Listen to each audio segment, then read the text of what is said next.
Et à propos des manquements de l'Algérie, cette escalade dans la provocation à l'égard de son plus proche voisin, le Maroc, en réaction aux multiples actes d'hostilité de la part de l'Algérie à l'encontre du Royaume, le Maroc a décidé aujourd'hui de rappeler en consultation l'ambassadeur de Sa Majesté le Roi à Alger.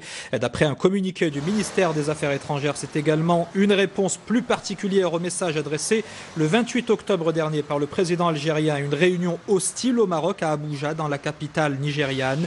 Au lieu de s'investir de manière positive et constructive dans la recherche d'une solution politique de compromis, notamment sur le dossier du Sahara, l'Algérie s'évertue à multiplier les manœuvres de diversion contre-productives, ajoute ce communiqué. Enfin, la diplomatie marocaine précise que durant la période de rappel en consultation de l'ambassadeur de Sa Majesté le Roi, les représentations diplomatiques et consulaires du Royaume en Algérie continuent à fonctionner sous l'autorité de chargés d'affaires.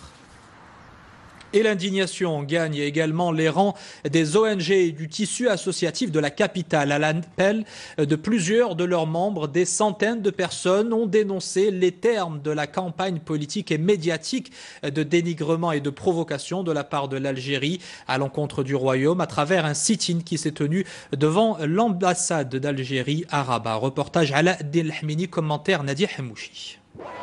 À nouvelle provocation, énième mobilisation. La cause nationale et la souveraineté du Royaume ne font et ne feront l'objet d'aucune surenchère. Devant l'ambassade d'Algérie à Rabat, plusieurs dizaines d'acteurs associatifs, mais aussi de simples citoyens, sont venus crier leur colère.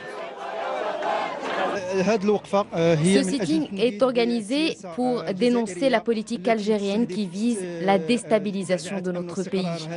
Nous rejetons ces attaques de manière catégorique. Je suis retraité et je ne cesserai jamais de défendre les constantes du pays et ses intérêts suprêmes.